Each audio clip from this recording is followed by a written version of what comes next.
Everybody, I'm Tara Elliott. I'm the Executive Director of Eastern Shore Writers Association, welcoming you tonight to Thursdays with ESWA, and we have the fantastic John DeDakis with us tonight. A little bit about John before we get started. John is an extraordinary teacher, and I know he's going to do an amazing job tonight. He is an award-winning novelist, a writing coach, and a manuscript editor.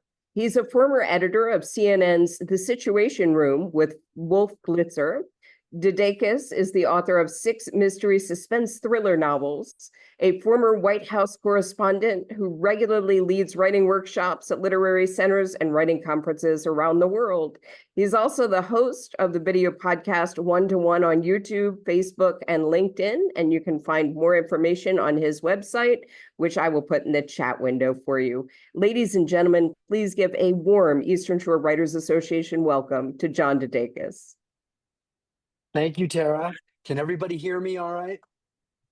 Okay, good. I'm traveling. I'm in Oregon visiting my son. And so I didn't bring my microphone with me. I usually have a professional condenser mic, but I just bought some AirPods and I don't know what the hell I'm doing. So I'm hoping that I sound, reasonably intelligible. And apparently I do. You sound wonderful, John. And just Okay, great. if you have questions during John's presentation, if you would put them in the chat window, I'll make sure to ask them when John asks for questions. Thank you so much, everybody. Have a great time. Okay, great. Thank you, Tara. We usually, when I teach this class, it's smaller, and so there's time to go around the room and get a sense of who's here. This is a little intimidating. I haven't spoken to this many people since traffic court, so I don't have the benefit of getting to know you as well as I'd like. But what we're going to do, we're going to talk about facing your writing fears. And fear is, it's part of life, and we've all faced it, and you've all faced it and gone through it. But when it comes to writing, sometimes we forget all that we've learned. And so I'm going to try to tailor my talk to our personal history and how that can affect our writing and our approach to writing. I'm going to share my screen and we'll go through this. I'm going to give you probably about 4 writing exercises through the course during the time that we're together. You don't have to share it with the rest of the group, although I think there's probably going to be time for at least 1 or 2 people, after each exercise to share an insight. And I'm trying to think if there's anything else I want to say. I'll have plenty of time for questions as well. And I guess we'll just start sharing the screen. Okay, I'm gonna go there and I'm gonna share, and you should see Facing Fear, my picture and my name. Am I right? We are great. Okay. You see it? Oh, good. Okay. Right. Tara got it right. It's DeDakis. It's Greek. When I was in the army, my first sergeant called me Dudakai, and I said it's DeDakis, and he said that's what I said. It's Dudakai. So what are you going to say? The good thing is I know who I am. So we're going to do this, and we're going to talk about fear. And when I was a reporter in Wisconsin, Lee Dreyfus was the president. Dreyfus was a former university president at one of the satellite universities as part of the University of Wisconsin system, communications arts professor. And when he became governor, obviously his initials were LSD. He would hold press conferences, news conferences in his conference room in the state capitol, this long table, and we'd sit around it. And I was usually at the far end with my camera crew. And this was back in the day when it was film. So if you had to anticipate that your person was going to say something newsworthy. And so when you'd ask your question, you'd poke your photographer, he'd roll, and you hope that you'd get something usable. Because film was a really expensive videotape. You can roll promiscuously and you don't have a problem. Well, usually before a news conference, Dreyfus would banter. And, it wasn't off the record, but it was at least, he was just joking around. So at one point, and I can't remember what prompted this, he said, at my age, I'm not afraid to turn my back on anyone except a proctologist. So unfortunately, I wasn't rolling during that, so I never was able to preserve that for posterity. But even the governor of Wisconsin has fear. And so that's where we're going to start. In fact, I'm going to put you to work right away. This will only take about, I don't know, 5 minutes or less. But I want you to take a minute to write down what your biggest writing fear is. But most importantly, I want you to try to address why it frightens you. All right. And I think especially at this early part of the presentation, I think that there'll be time to at least have a couple of people share some of their insights. So I'm going to shut up. I'm going to turn off my mic and my video, and I'll set a timer, and we'll come back in about 3 minutes and see where things stand. Any questions about the exercise? So if the fear is, say, about nobody's gonna read my stuff, is it a writing fear or is it about something else? It's writing. It's a writing fear, but often real life fears and writing fears overlap. But this is we're you all are writers, and so I'd prefer it if you focus on thinking in terms of your own writing and your approach to writing. Does that help? Sort of. Okay. Thank you.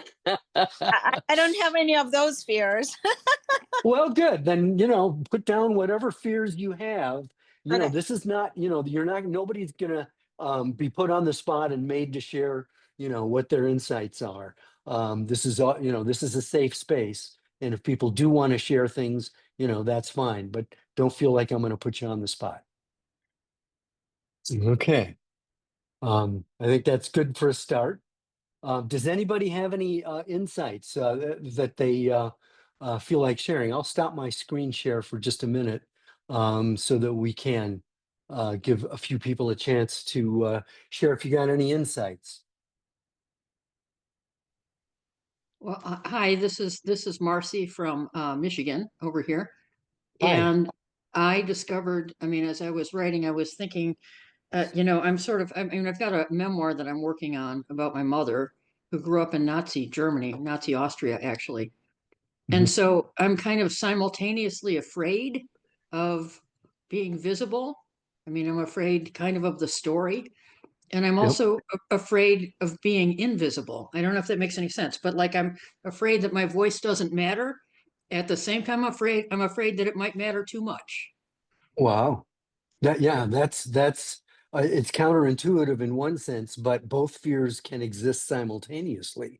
So Okay, right. thank you for sharing that. I don't have a quick answer for that or advice, but I think that being able to articulate our fears is, I think, the first step toward facing them. So thank you for that, Marcy. Anybody else? Robin shared in the chat, not finding the correct word to express a feeling or event. Oh man, yes. When I first started writing, it was like I'm a journalist, so I just tell stuff. And so people say, "Oh, I love your descriptions." If they only knew that the descriptions are the fairy dust that I sprinkle in later, because that whole show don't tell thing has always been a challenge for me. So I appreciate that. Thank you. Let's see. Stephanie writes, the people I write about, whoa, there's a lot of things in the chat. The people I write about could be offended about what I write. There could be a relationship fallout. Absolutely. Especially if you're writing memoir. I lost a friend of 12 years when I was writing my memoir, and I gave it to her as a beta reader, and it ended the relationship. And I'm still not exactly sure why. So I guess the lesson there is, you can't control how other people are going to react, even if you're being careful. So I think that that's certainly an issue. Linda, I see your hand. Yes, my biggest fear in writing is exposing myself through my writing. And Yeah. I think a big part of it is I basically was kept a secret growing up. My mother was a German immigrant grew up in Holocaust Germany, and she told me never to tell anyone that I have a German mother. Right, right, right. These are normal fears, but at the same time, even though there's a principle involved here, the fears are very personal for you and unique in many ways, even though the feeling is a universal one. Wow, a lot of things in the chat. I haven't had a chance to really look at stuff. Tara, anything jump out at you? Yeah, You're look. absolutely. Somebody said imposter syndrome. I'm not really a writer, which a lot of people have loved in the chat. Right. Well, you are a writer. You're not an author necessarily. An author is someone who's been published. Anybody who has the desire to write and is doing some writing is a writer. And let me just say one more thing about that. Even if you have a story that's kicking around in your mind and you haven't started yet, procrastination is part of the process, because rumination about your story is also writing. You don't have to be, sitting in front of the computer in order to be a writer. So now imposter syndrome, that's a whole different thing. Fran, I see your hand. You're muted though. I have one question, and that is, what if this is the last poem I ever write? Well, then the Smithsonian will probably be interested. We'll see. Yeah, we'll see. I don't know. Is that a fear? It's a That's fear more of of a- mine. It's a fear of dying. I'm 95. Okay, well, that is a relevant question no matter what the age is. So Okay. thank you for that, Fran. And may you live a long life Right. or longer. And Amazing congratulations for getting this from far. Fran. If you get the chance to read her books, I highly suggest it. Caroline wrote, Thank you, Tara. that she will get a fact or something wrong and it will be in print forever. Now, John, I know you write a lot about factual information, so help us out with this one. Well, you are absolutely right. You're going to make mistakes and they are going to live forever. But the fact that you're afraid, or at least fearful of that outcome, means that you'll probably be very careful, and the chances of making a mistake are less because you are aware of the danger. So, you're not perfect. So don't, do your best, but don't kick yourself for not being perfect. You're going to make mistakes, and that's okay. And Scott asks, will I be able to combine elements and make the writing coherent and valid? Yeah, that's a worthwhile fear. And that's why we have beta readers, because beta readers will tell you, if what you saw in your head actually made it to the page. So the great thing about writing is that it doesn't have to be perfect the first time. It doesn't have to be even publishable the first time. Going through making several drafts, every time it passes through the keyboard, your writing will get stronger because other people will point out deficiencies, shortcomings, and so on. Nooper worries that her novel won't be novel enough. I'm not exactly sure what that means, but if you mean novel in terms of unique, again, the fact that you're concerned about that indicates to me that you'll watch out for that. Now, Jill writes, people will judge me for who I am at that point in time and not appreciate that I'll grow and evolve. I don't want to be put in a box and stuck there.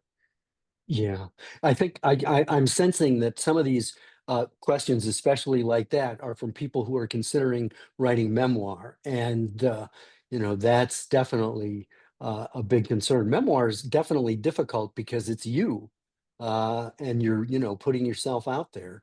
And so memoir is definitely tricky. Novel writing, you get to fictionalize a lot of stuff. And so people won't necessarily know what's true and what's not. The danger there is they might assume stuff that's true that isn't. But again, bottom line, you can't control everybody's reaction. All you can do is control you and do your best. Rick writes, Okay. I think the time commitment and hard work scare me more than can I do it? Otherwise, I'd be writing more. The rewrites and the rewrites. Take the long view. So, that means that you can have other projects, have a life, and writing can be part of it. So, if you feel that you have to have your butt stuck to the chair, for 8 hours a day, then that makes writing not fun if you feel like you've not got to do other stuff. It's going to take a long time no matter what, but you don't have to have writing as your only thing. And I hope I hope this is helpful. I'm not sure if it's Karen or Tony that's with us, but Karen and Tony Harvey say, I fear that if I tell the story behind my CPTSD, people will be shocked, or the opposite, nobody will believe me. Again, you can't control how people are going to react. You need to just do the best job that you can do, be as authentic as you can. And the more authentic you're going to be, the more likely it is that you're going to connect with other people, because the people who have experienced it will recognize it, and so that's fine. And you- Nessa writes, nobody will read my book. I'd waste my time and feel like a real loser. And I think that's a fear a lot of us have as writers. Yeah, oh, absolutely. And I think that that's a valid fear, because there are 11,000 books a day that are published. So that can be daunting, that can be discouraging. And so I think that if you're approaching writing by thinking, oh man, I've got to be on the bestseller list of the New York Times, I would lower your sights a little bit, because then your expectations are more in line with reality. It's wonderful if you can make the New York Times, but don't get your hopes up. Just get your standards as high as they can go. Get a good publicist, get a good publisher and agent, and maybe it'll happen. And Al writes, by the way, Al is a huge Chicago fan and plays Chicago quite often when he does music. Al says, I've been a writer, corporate media, etc. It took me 2 years to finish my first novel, Blood on Cotton. I'm immersed in my second novel now and grinding my way erratically through it. Hope I'll live long enough to finish it, which I know that you've written many different books, John. Do you feel that way when you're in the middle of your book sometimes? Well, I can relate to the term grind. It definitely can feel like that at times. But Al, you look pretty young to me, so you're well preserved, and so I have high hopes that you'll make it to Fran's age and beyond, and Fran is going to be around for a long time too. So I think there's plenty of evidence here that you're not going to kick off anytime soon unless you don't drive carefully. Okay. And that about wraps it up, other than Al says that he's been writing for 65 years. So, Oh my goodness. All right. Well, a lot of you could probably teach this class, but and maybe some of you have at one point or another. Okay, you should see my screen again. mhm. Okay, let's move on. Look, you've always heard the term write what you know. And so when it comes to fear, knowing yourself, I think, is an important part of being a good writer. And one of the things is life doesn't always turn out the way you expect. It's a matter of cause and effect. You may have started out wanting to do one thing, and for whatever reason, you went in a new and different direction. And that's okay, because there are lessons that can be learned. I'm going to quickly introduce myself. From La Crosse, Wisconsin, along the Mississippi River. That's a picture of downtown La Crosse. 40,000 people, not huge, but not small enough to be monotonous. And it was a great place to grow up. One of my novels is set on Granddad's Bluff, great place to go after a movie with with the date. The Train Heating and Air Conditioning Company was founded and is headquartered there. That's me, Geek of the Year in 1956. And really, I was, the king of the scaredy cats. And I was self-conscious because my nickname in the neighborhood was Skinny Bones. I was so self-conscious of my frail, body that I would wear long sleeve flannel shirts in the summertime. So, you know, that's sort of not facing your fears. That's listening to them. So I've learned a lot by, understanding myself. That's the mom and the dad. My mom was a third grade teacher. My dad was a lawyer, born in Greece, as I think I mentioned. They were married for 53 years. And one of the things I've discovered is that a lot of the writing students that I teach come from really dysfunctional backgrounds, abuse and neglect. And that certainly is a strong factor in what they feel they need to possess. I was really fortunate. I was born on second base at a time when a lot of people didn't even have the right to suit up, much less play the game. So it took me a long time to recognize the privilege that I had growing up. My goal, I was going to go into practice with my dad, and then I was going to be Perry Mason, and then I was going to use the law as a stepping stone to get into politics. And if everything had turned out the way I had expected, this is where I would have lived for 4 years and maybe 8. But for the good of the country, I decided to go in another direction. And part of that was determined by, what was going on in the world at the time, which was Vietnam. I was 18, 19, 20 during the height of the Vietnam War, when 500,000 US troops were over there. 200 kids a week were dying over there. And they had a draft. And if you had a number below 150, chances are you were going to get sent to Vietnam. My number was 14. It didn't look good. And so I was terrified back in those days. This is a typical day at the University of Wisconsin. I'm not in the picture, but it was just seething with anti-war activity. And the reason I started to shift toward journalism is that I just felt that on my way to class, I was bombarded from both the left and the right to take a position for or against the war. And I hadn't really thought about it yet. So journalism seemed to be the good perch to sit on to figure it out. So I volunteered at a campus radio station. That's me covering a teaching assistant strike. And that picture turned up in the Daily Cardinal, the student newspaper. And so, I was finding that journalism was a good fit, but I was still limping along, trying to figure out what to do with my life. I I covered an anti-war riot, and my parents heard me getting tear gassed on the radio, and they encouraged me to change schools, which I did, and everything was fine, except Playboy magazine voted UW-Madison the #1 party school in the country. And I did my best to be the #1 party, or I didn't succeed, but I had so much fun trying that my draft number, I lost my student deferment, and here I am, number 14 in the lottery. So I'm in deep trouble. And so, long story short, I enlisted to avoid the draft so I'd have more control over what I do. But I was terrified because, I was at risk now of going to Vietnam. This is me in basic training with the bayonet between my teeth and my M16. Just holding my breath, hoping that I wasn't going to get sent to Vietnam.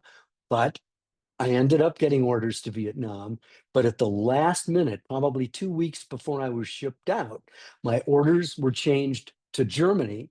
And I spent the next 2.5 years at the headquarters of the American Forces Radio and Television Network in Frankfurt, Germany, doing interviews for a special events radio unit run by Herb Glover on the right there. Herb used to work with Walter Cronkite at CBS. And the first person that Herb assigned me to interview was with this guy named Alfred Hitchcock. Maybe you've heard of him. I mean, this was a mentoring moment, because Herb could have done the interview in his sleep, and he trusted this 23-year-old kid not to screw it up. And what I discovered was what I was good at and what I loved. And when you put those two things together, you've really got some propulsion for your career going forward. So I got out of the Army, got a degree in broadcast journalism, a BA, 3.5 average. I had a 1.95, which is why I lost all those credits. So I'm not brilliant, but I grew up when I was in the Army. This is me at the NBC affiliate, WMTV. You could probably caption that, another reason why you shouldn't do drugs. We'll move on. I covered the White House for the last 3 years of Reagan's presidency. That's me on the far right with my camera crew. Larry Speaks was Reagan's press secretary at the time. That's the Gipper behind the Resolute desk. We were doing a piece on the White House press corps versus the president. And one of the things I learned, it is an adversarial relationship. There is friction between the White House press corps and the president, no matter what party is in power.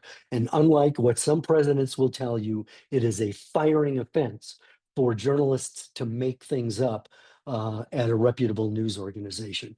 I do a whole class on journalism. We're not going to do that now, but it has affected my writing because all of my novels have a journalism backdrop.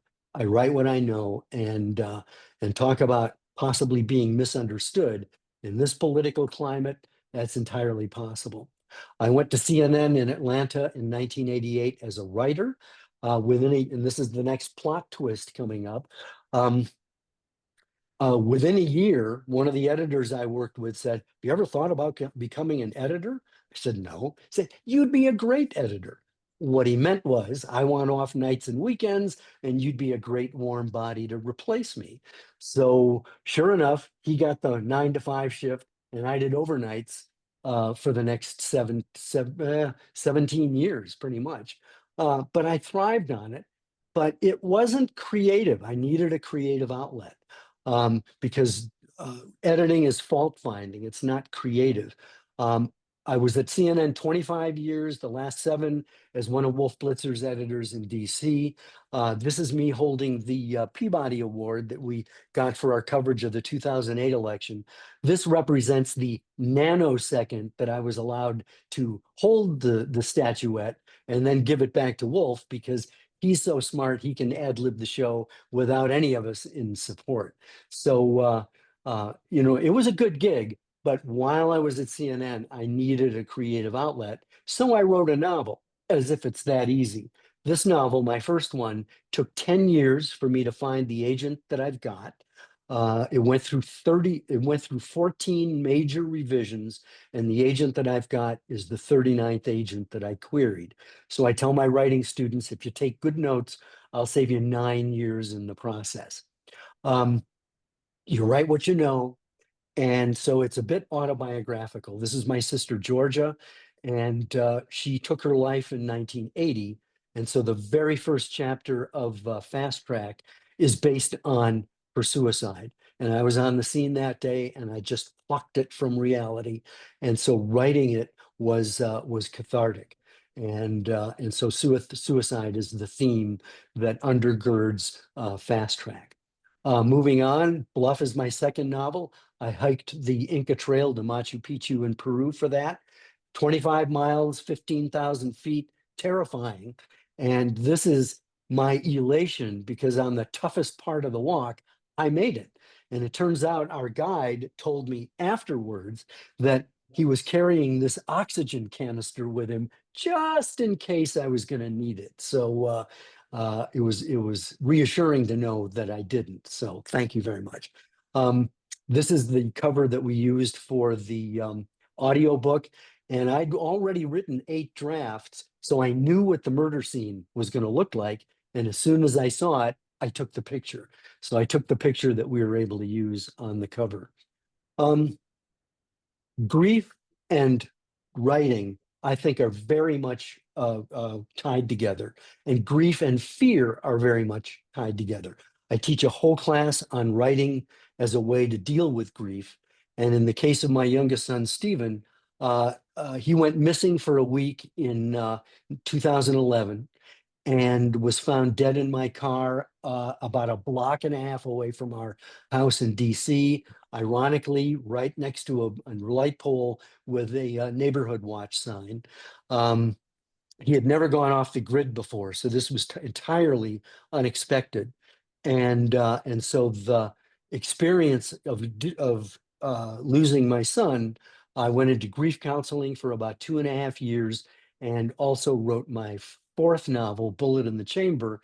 And the image for the cover I got in a dream while he was missing, because I knew heroin was going to be a problem and a factor. And so we have a bullet in the syringe to show the Russian roulette powerfulness of heroin addiction. And so writing again was a catharsis to take his story, put it in as a subplot tied to a bigger story. Um, those are the first 5 books that I wrote, and this is the most recent one, Enemies Domestic. It came out July 4th. In it, my protagonist, I write as a woman. That's a whole class that we're not going to get into tonight. But I write as a woman. It's her first day as White House press secretary. She's pregnant but ambivalent about becoming a single mom. And the first question she's asked is, are you or are you not planning to abort your unborn child? So it's quite relevant to our current political situation. And ironically, in Enemies Domestic, a dictator becomes president. So it's a political thriller and incredibly relevant, I think. So I'll stop there quickly before I give you your next writing exercise. I'll stop the screen share just to see if there are any questions. I see there's a lot in the chat. Anything that you can cull from there, Tara, that There are you no know, questions. There were a lot of sympathetic posts about your sister and the loss of your son, and everybody is united in grief with you. And a few people have lost people in their own families to drugs, so that they understand how awful you must feel about your son. Yeah, thank you. And one of the things I mean, suicide and addiction are probably two of the most stigmatized issues. So one of the surprising things is that it's easy for me to talk about it. And when I do, it's inevitable that people are going to come forward, maybe for the first time, to talk about that. And so, I teach a whole class on writing as a way to deal with your pain. And we have all experienced loss, whether it's the death of a loved one, a parent, a relationship, a marriage, a pet. you know, Loss is part of life, and it's also part of being a writer. Our society wants you to anesthetize the pain. And so I think it's important for us as writers to mind the pain, move toward the pain. And so that's what I try to do with my writing. And yet at the same time, that's a factor in the fears that you might have as you approach your writing. So let me Someone go asked ahead. if your sister was your only sibling, or if you have other siblings. Yes. No, she was my oldest sister. She was 8 years older than I, and so that was like being a single kid, so it's, an only child. And someone else asked, what was the most challenging part of turning the grief into story? Well, some of you have actually brought it up, the fear of um, um, causing problems, in other people's lives. And so I think that there was a strong reticence to even go there in the first place. But, my wife and I talked about it, and Cindy, I made it clear, you don't have to read the book, and she never has. And yet she understood that that was a way to deal with it. It's not about my son, but it is about, the issue. And I I want think to it's move. important to write Go, about grief. Just my own take, writing about my parents and their loss has helped me to move on. I almost find it the way to let something go is to write about it for me. Yeah, yeah. I mean, I journal every day, and that's a way for me, of getting clarity. I want to move on. Save your questions and comments, because there'll still be, plenty of time to do that. Let me share my screen again.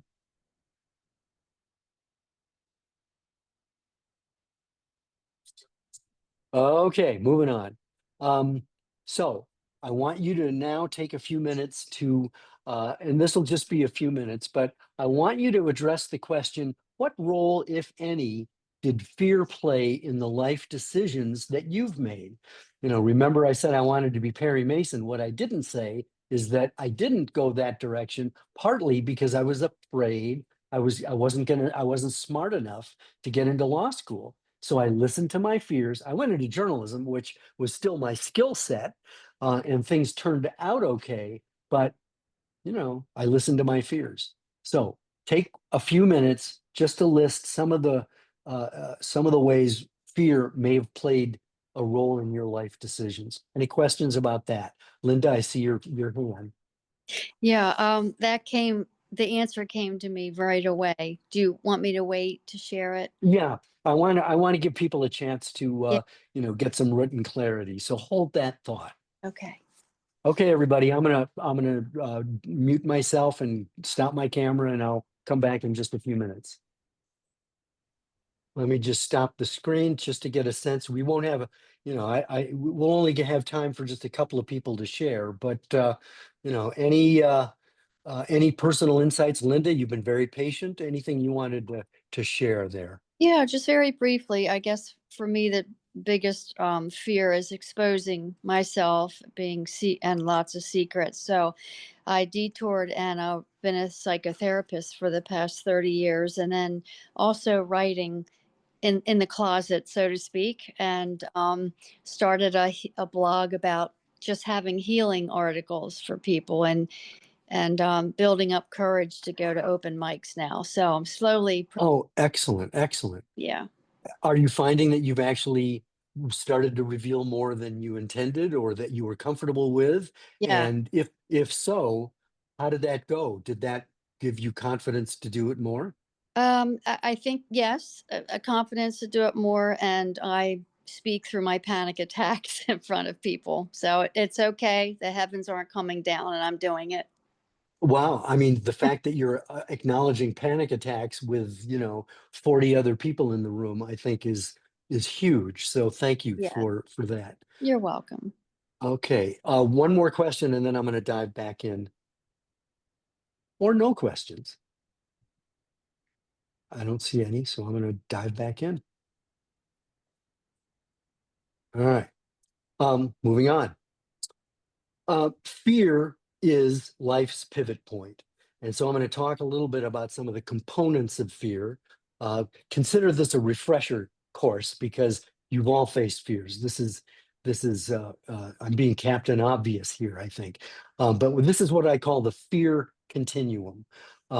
As we look at fear as life's pivot point, there's caution. Every decision that we make, we are probably making, big decision. We're making a decision about, can this kill me? Am I going to go broke? Am I going to lose my health? And those are fears, and those are valid fears. It's important, I think, to count the cost because the alternative is recklessness, just going full bore without caring about the consequences, and then finding out later that you should have. Or there's cowardice. That's knowing what we should do, and then we choke and don't. And we've all been there. And then I think the goal should be courage. And so when you look at all those, I would say that fear is the common denominator between courage and cowardice. It's that whole thing where we know what we should do, but we freeze or we go forward. And I define courage as fear in action. It's sort of like the guys who stormed the beaches of Normandy in World War II. Were they afraid? They were terrified, but they went forward anyway, despite their fears. That's courage, because the alternative, cowardice, is fearful inaction. We know what the consequences are going to be or might be, and we freeze. And so the goal is courage. And the interesting thing I've discovered, and maybe you have too, is that courage isn't the absence of fear, it's the harnessing of fear. It's going forward anyway, rather than just sitting around waiting for yourself to feel confident. Because that's when, what do they say? The coward dies 1,000 deaths, and so because we're imagining all the things that can go wrong. Fear is normal. And so what are the things that we're afraid of when it comes to writing? Well, rejection is a big deal. Not being perfect, and some of you have already mentioned those things. Being judged, yes. Having to make changes. You know, we get so enamored with our words that you know, we're resistant when an editor comes along and says, nope, you need to change that or get rid of that. And probably the biggest fear of all is failure. You know, I suck and the world is going to realize it. And the interesting thing here is that all of these fears will come true. You will be rejected. You're not perfect. You will be judged. You're going to have to make changes. And there are going to be times when you fail. And that's okay. If you can embrace it and expect it, then it isn't necessarily as traumatic as you might imagine that will be. So let's take that apart a little more. At the beginning of COVID, my sister-in-law sent my wife a book by Eckhart Tolle. He wrote the book The Power of Now back in the mid-90s. And you know, you all have probably read it, but I hadn't. And you know, the long story short, he was suicidal and came to the realization that there's a better way. And one of the things he writes about in that book is that he says that fear is always of something that might happen, not of something that is happening now. We are in the here and now while you are, again, I can't read the, hold on, I need to move that, while your mind is in the future. And this creates what he calls an anxiety gap. Ultimately, he says, all fear is the ego's fear of death, of annihilation. Once you've disidentified from your mind, your ego, your sense of self is then derived from a deeper and truer place within yourself. And, you know, peace doesn't necessarily depend on externals. So if I were to summarize what he said, it's basically instead of spending all your time regretting the past or worrying about the future, learn to be effective in the moment. And there's nothing more in the moment than writing. There are little fears versus big fears. And the point I want to make here is, here's an example of a big fear, COVID. Remember that? The whole country the whole world was terrified. And so we were locked down, and for good reason, because millions of people died. Sending a query letter, that's a little fear. But the interesting thing is that emotions exaggerate. And so they often equate little fears with big fears. The idea of sending a query letter can also be the same as facing your mortality. And so I think it's important to make a differentiation between what's really a big deal and what isn't necessarily a big deal. So you've heard about the 10 commandments. I'm going to give you the 4 suggestions, and then we'll move on. Suggestion 1, face your fears, which is why I wanted you to, you know, get some clarity at the very beginning of identifying what your fears are. What happens when we face our fears? Well, we do something that frightens us. And I'll give you an example of recklessness. I play drums. Ringo Starr taught me how to play drums. He doesn't know it, but he did, because when the Beatles hit the world and I was 14 years old and I taught myself how to play drums. I have no idea why, but rock and roll drumming is a lot different than some other drumming. And so my son James, you know, was the drummer in his jazz band in college. For a long time, he was a professional drummer. And so he was visiting us in DC, and we went to an open mic jam session. And I said, James, are you going to go up there? And he goes, no. I should have listened. Instead, I go swaggering up there. I take the sticks from the house drummer. They call something, it's 4/4 medium swing. I can do that. But then a couple of horn players got up. I discovered later that they just played a gig at the Kennedy Center. So I'm in over my head, but I don't know it, right? So they call a song. I didn't know what it was. They count it down. They're flying, and I'm still taxiing, right? So you know you're in trouble when during the song, the house drummer says, I'll take over. So there I am, major fail, just trying to hand the sticks off, but, you know, not stop the beat. And so I realized that, I mean, I failed in front of a lot of people. but I lived to tell about it. There's James teaching me. He's showing exquisite patience, showing me just, something very simple. I'm a slow learner, but I ended up joining a jazz workshop in DC in Fairfax, run by Paul Piper, at the bass player on the right. He plays everything. And he brings people together to play jazz 2 hours a week. And then once a month, we and other of his combos play at the Epicure in Fairfax. And so, there I am playing in public. So who knew? There are byproducts of facing our fears. There's relief. I mentioned grief counseling because the idea of counseling can be terrifying to some people. But again, one of the things that I learned about grief counseling, the 2.5 years, is that it's a safe space. You're not invested emotionally in your counselor and vice versa. And about 5 months into the relationship, I said to my grief counselor, I said, there's something I need to tell you. And the only 2 other people I've told this to are dead. And she flinched. And I said, that's not why they're dead. And so once she relaxed, I said, I told her what it was. Thanks for asking. I'm not going to tell you.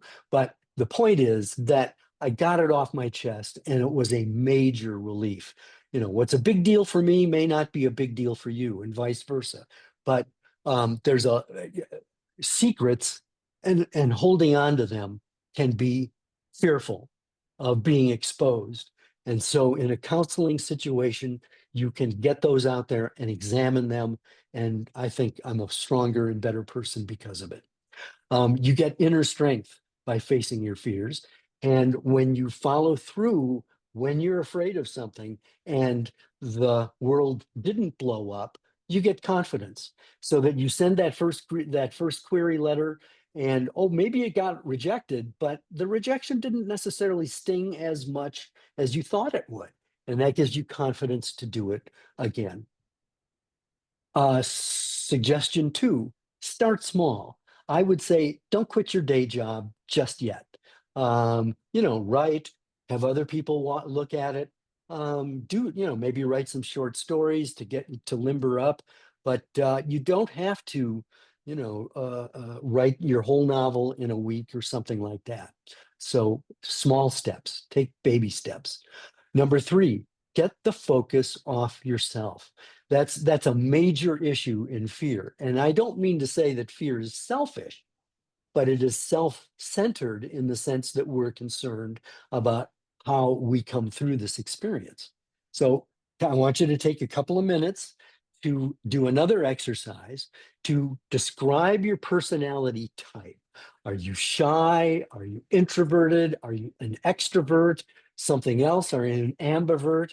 But then also answer the question, how has your personality type influenced you as a person and as a writer? This goes back to knowing yourself, because the better you know yourself, the better you'll be as a writer.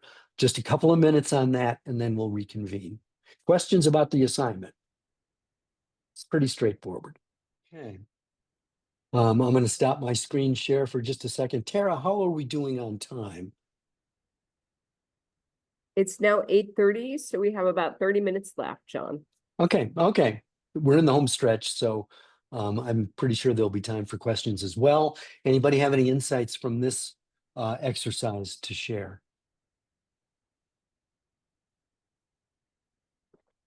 Okay. And I see people have been writing in the chat as well. So I encourage you all before we end tonight to go through the chat, because there's some helpful links in there as well. And I should take this as an opportunity to say that I have a worksheet that is basically that echoes what the points are that we're going through right now. And I'm going to send that to Tara after the class, and Tara will make it available to the rest of you. Right, Tara? Absolutely, John. Absolutely. Okay, good. Okay, let's move on. Sharing my screen again, moving on. So we're talking quickly about introvert versus extrovert. And there's also ambivert, which is, I'm sort of that. I'm I'm a shy extrovert with introvert tendencies. There's probably a 12-step program for that. If you're an introvert, my suggestion is ask questions. Get the focus off yourself. Get to know somebody else. Get them talking. Because one of the things I've learned from the introverts in my life is that it's exhausting being an introvert because you feel like you have to be on, and you don't. If you get other people talking, that may lessen the fear of being in a social situation. If you're an extrovert, shut up. You know, if you're listening, you're learning. And that's going to feed your subconscious and provide you with grist for your writing. If you're telling the same stories over and over again to everybody you meet at a cocktail party or whatever, you're not listening. You're not putting the other person in the spotlight, because when they tell you stuff, that's widening your horizon.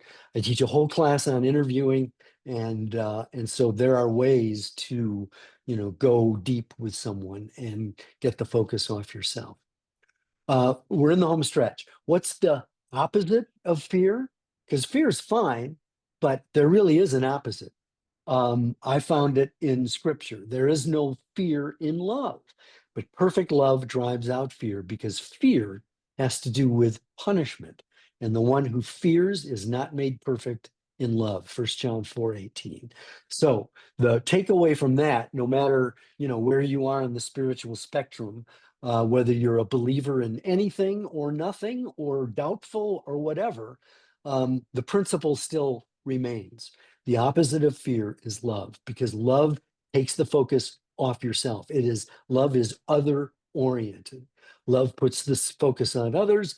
And I think my takeaway is that I'd hope that you would see your creativity as an act of love.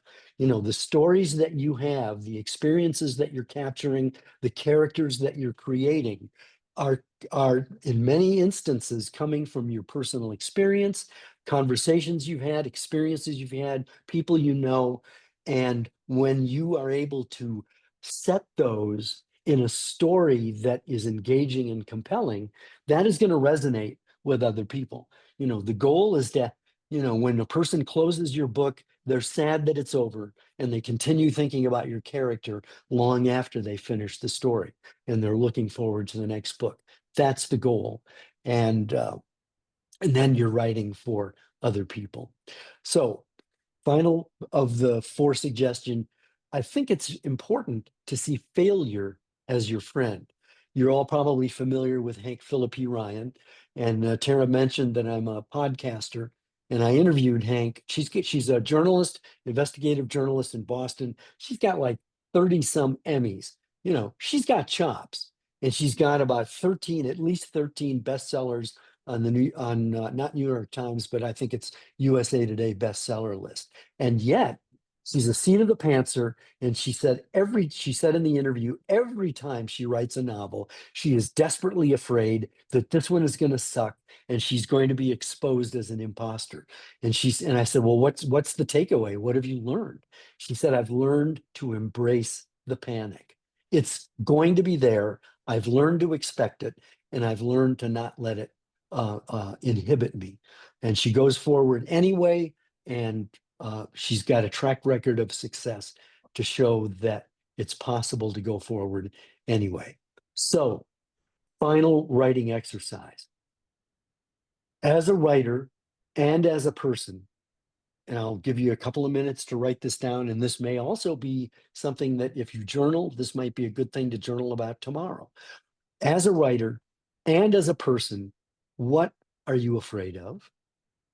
Why are you afraid? It's the same question I asked at the very beginning, but there's an added question. What are you going to do about your writing fears?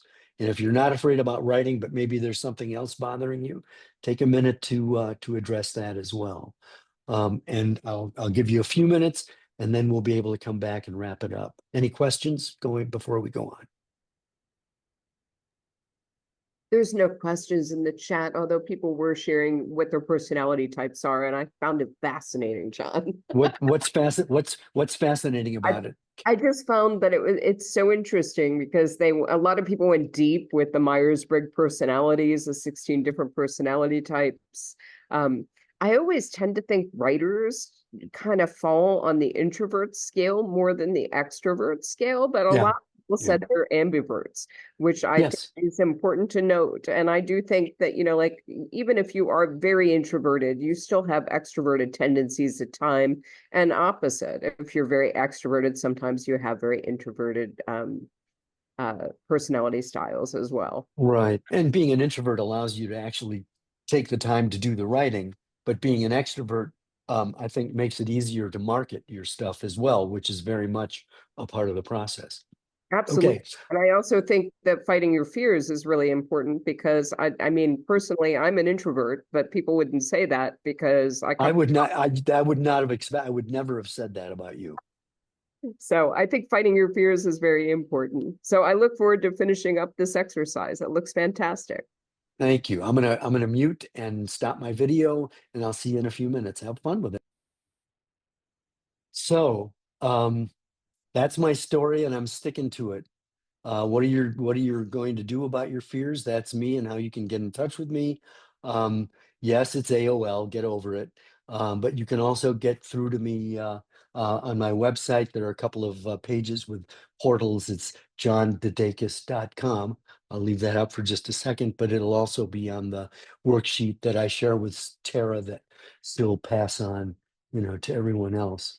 So, thank you for adding things to the chat. I'll stop the screen share, and Tara, I think we've got time for a conversation, and you just tell me when you want me to shut up. Okay, that sounds really good. I know it's inviting. I'm giving If you. you have any questions for John, you're welcome to put them in the chat window. John, your books are very entwined in what's going on government-wise. How is it that you're able to slip in and out, and do any of your prejudices come through in your writing? Um, I Well, I'm trained as a journalist, and one of the reasons that writing about feelings and writing about descriptions is that journalism is telling. It's not showing unless it's you have pictures to support it, but the actual raw journalism is just the facts. And so, what was hardest for me, in fact, I'm writing a memoir now. It's in its sixth draft. Just had a conversation yesterday or the day before with one of my beta readers. And there were a couple of times she said, okay, but what did you feel about that? And I'm going, oh, yeah, you sound like my grief counselor. And yet, when I started to put into words my feelings about whatever fact I mentioned, it really added substance to the story. So my most recent novel tackles abortion. I mean, that's the third rail of politics, that and Social Security. But Social Security is not, that's boring. But abortion, not so much. A lot of story material there. And I've been all over the place on the abortion issue. I've been for it, I've been against it. And I think that because of that, I wrote it so that no matter where you come down on the abortion issue, you'll feel that your position is fairly represented. Sure, I've got characters who have opinions for and against it, and they act out in dramatic ways. But I really feel that the issue is fairly represented. I haven't been a working journalist since 2013 when I retired from CNN. So if any of you follow me on Facebook, you know where I stand. But I've sort of earned the right to be heard because I was a just the facts journalist for 45 years. My kids didn't even know how I voted. So I consider myself an opinion journalist now, but the opinions that are there come through in my characters, and in many cases they're at odds with each other. Now, one of the most interesting sessions that I've ever been, and other than this one with you, was a session you did on interviewing your characters, which I thought was Ooh. absolutely remarkable. And it really opened me up, not in the way of fiction, where I was creating fictional characters, But in my poems, when I wrote persona poems, I could really use those tips and techniques into diving into what I thought the person that I was writing about might feel or think, which was absolutely phenomenal. Could you touch a little bit? I know you can't do the entire session, but could you touch a little bit on that? Because I think that one of the things people said and mentioned was their greatest fear was that they had to put themselves out there, and they were really worried of what people thought of them as far as their writing was concerned. But both persona and telling it from a fictional standpoint allows you the ability to kind of hide behind the silkscreen of another person. So could you touch a little bit on interviewing characters for us? Sure, thank you for that, because that's a fun exercise that I give to my students who take my How to Write a Novel class. And that is that um, one of the writing exercises is the way you get to know your characters is it's important to know your characters. Let's put it that way. And so what I do is I say, okay, I'm going to give you 10 minutes to do a job interview with someone who is auditioning to be, a character in your book, whether it's a villain or a heroine or a protagonist or whatever. And I mean, some of these people look, deer in the headlights because they're going, I don't have a character. And I go, okay, just ask the question, who are you and why do you want to be in my book? And then listen to the voice that shows up, because a voice will show up, and it doesn't mean you're crazy. It means you're creative. And what's going to burble to the surface is something from your subconscious, because there is so much stuff that we have in our life, but it's sometimes obscured from our conscious view. And then write automatically. Don't even pick up your pen. Just keep writing. Transcribe the voice that does show up and ask it questions. So if the voice says, I don't want to be in your book, the follow-up question is, why not? And get the other person talking. You can be as impolite as you need to be in order to get the person off dead center to talk to you. And if you're asking questions and just keeping that pen moving, it is bypassing the critical editor in your head, your mom on your shoulder going, you can't say that. This isn't even a first draft. This is to discover what's there. And more often than not, people are surprised, especially if they've started a novel, and I encourage them to ask their villain, why did you do that? And they come away saying, man, oh man, I'm understanding this guy a lot more. And you start as a writer to have empathy for your villain, which rounds it out, because no one of us is either perfectly good or perfectly evil. We are a mix. And that, the villain is a hero in his own story. So it's important to understand your characters. And the best way to do that is to get them talking. And the best way to do that is ask questions and then listen to the answers. I hope that helps, Tara. I think it really does. And I hope that it opens some people's minds up to creative ways that you can progress forward, not only in fiction, but also in poetry. Now, let's touch base really quickly on your lead character in your novels. She is a woman and she is feisty. How are you able to climb into the opposite sex mind's eye and to be able to tell it so cleanly from a woman's perspective? Well, I mean, your question has just made my day, because as a woman, I know you would have gotten on my case if I didn't do it successfully. So thank you, because I think you may have started reading my books before we met. So why do I write it? Why and how am I able to write as a woman? There's a superficial answer. The superficial answer is that when I started writing my novels, somebody suggested that I should write in a way that stretches who I am. Never been a woman, at least not in this life. So I gave it a try, and I discovered that emotions are not gender specific. We all have the exact same emotions, but the women in my life are more willing to share their emotions. They're more articulate about their emotions, and they are drawing from a more varied emotional palette. I worked for 25 years at CNN, and that's usually with women in their early to mid 20s who would tell me their stories. because I'd ask them, what's it like to be a woman? And I'd learn about their careers, their families, their boyfriends, their girlfriends. And I can remember one conversation I had with a woman, gorgeous. She was an anchor. And I said, what's it like for guys to come on to you all the time? And her answer was, for me, mind blowing. She said, I can tell in the first 20 seconds if I'm safe. I never have to worry about being safe in a conversation with someone. And that was a big insight that being a woman means playing defense. And so I internalized a lot of those conversations. So, and then of course, a lot of my beta readers were women in their early to mid 20s who would let Because me know if I'm getting it right. she calls men out on that stuff. I think it's fantastic, John. Absolutely. Thank you. And the deeper reason is, and this is a result of grief counseling. After I left grief counseling, the Went Center for Loss and Healing in DC asked me to give a speech at a fundraising banquet. And as I was writing the speech, I realized the deeper reason I write as a woman is that I'm trying to create a character I wish my sister had allowed herself to become, because she fell in love at 16, got pregnant at 17, got married at 18. She was brilliant. She could have been a surgeon, but her boyfriend said, what would it look like, a football coach married to a surgeon? And one by one, she gave up her goals.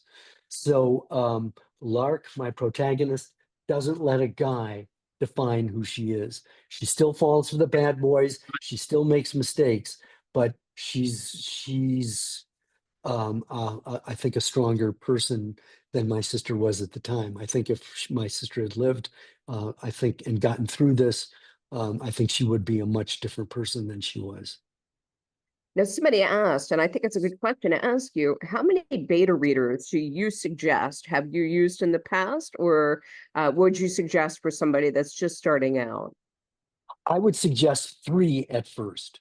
And these are people probably in your life. The best ones are the ones who read the genre that you write in, and give them permission. And first of all, it probably should be someone with whom you don't share a bed or a last name, because these people will either break your spirit or they're going to be so complimentary that they're no help at all. So find someone who's a little more at arm's length, and then make it explicitly clear that you need to find out what's not working. Where are you going to sleep? Where does this not make sense? Because that feedback is priceless. And you do not have to pay these people. You're not hiring them. They love you. And yes, you're going to get some affirmations. Oh my God, it should be a movie. Great. You need to hear that. But what you really need to know is, it could be a movie if you did this. So 3 to begin with. Over the years, I've had dozens. And but there are some that are so good that I keep going back to them over and over and over again. And then I had a quick question about plot lines. You are able to dive me so far deep into the plot that I forget where I am in the book, and that twist is coming up. How is it that you're able to do that? Because that is magic, John DeDakis. Tara, can I take you home with me? This is really, I appreciate your observations. It helps to get beta readers. I had one beta reader who was able to figure out who my villain was probably the minute the guy walked on stage. And when she told me that, I found ways to camouflage it and not give it away. One of the things that I've discovered, and I discovered this actually by listening to one of my writing students, who said, she said, I write political thrillers and I write about 50 pages and then I give up because I'm bored. And she said, what I'm doing, and she said, you helped me to realize this, is that what I've been doing is I've been imposing plot onto the characters. And she said, what I'm going to start doing is have the plot emerge from the characters. Because when you think about it, life is cause and effect. Something happens, we react to it, the storyline of our life, just like the storyline of our novel, is going to go in new and unexpected directions at regular intervals, which is a pacing thing. and it's also keeping the reader engaged. And if you can master structure, then you can identify those pivotal moments that will get you to the end and the climax, because the goal is to get people to turn the page, not turn out the light. Now, I've interviewed quite a few writers over my time, and everybody brings something different to the planning phases. You have been talking about facing your writing fears, and I am a discovery poet. I love discovering where the poem ends up.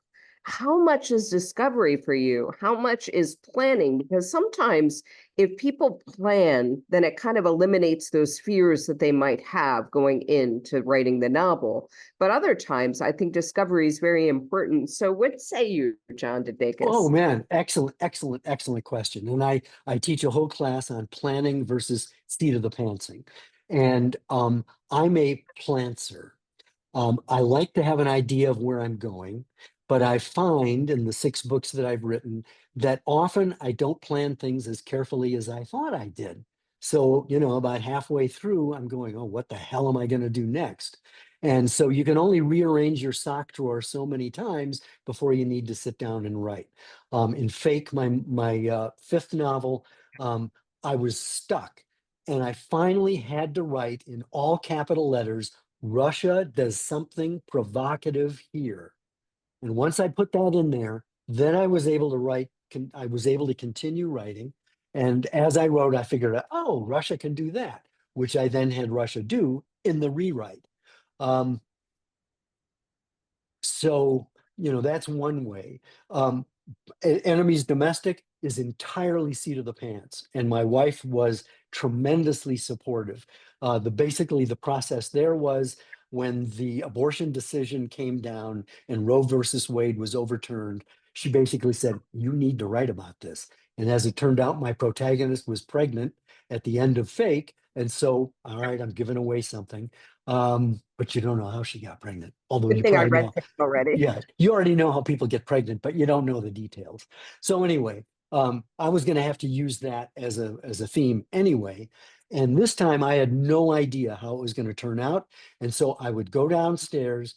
I get up early in the morning, 4 or 5 in the morning, and that's when I do my writing. And I get my characters talking to each other. And if I can do that, then things will move logically. So I'd finish a chapter, I'd take it upstairs to Cindy, she'd read it and give me feedback, often very wise. Sometimes she would go, oh, you just jumped the shark. And so her feedback was really helpful. And so the process was blank page. As I write, it was like having little flashlights on my fingers, just enough light down the path that I could continue writing, go up to Cindy, get feedback, and then the next day it's despair again. And that was sort of the circle of life. And but the bottom line is, it is a discovery. And even if you're planning it, you can use seat of the pants writing to do that. You can think onto the page. Well, what do I want to do? And just think onto the page, think out loud. Well, I could do this. Well, that's really stupid. And so on and so forth. Talk back to yourself, because writing, I think, effective writing is discovery. I think you hit the nail on the head, Tara. In fact, your first draft is your discovery draft, because you may still have an idea of where you're going to go with it, but by the time you get there, it may be an entirely different story, or it may have ended differently. And then you got to, take this mountain of clay, as opposed to a steaming pile of whatever, and make it better. Fantastic. And we're at the very end here tonight. Do you have one word you want to share with us so that we can take that with us wherever we go and think back to John DeDakis's session? I have 3 words. Don't give up. I think they are very, very valuable and important words to come back to again and again. A huge round of applause for John DeDakis for joining us tonight. Thank you. And Thank you for your questions we will and be your comments. next Thursday for Thursdays with ESWA with Deborah Kevin, who will be doing a special session called Shelf Life, which is how to engage your readers and have long-term marketing strategies to sustain your book's success. as well as building a loyal audience. See you next week on Thursdays with ESWA, guys. Have a great week. Thanks, Tara. Thanks, everybody, for your questions and comments. I appreciate it. And I'll send a worksheet to Tara right after I get off, and she'll forward it to you.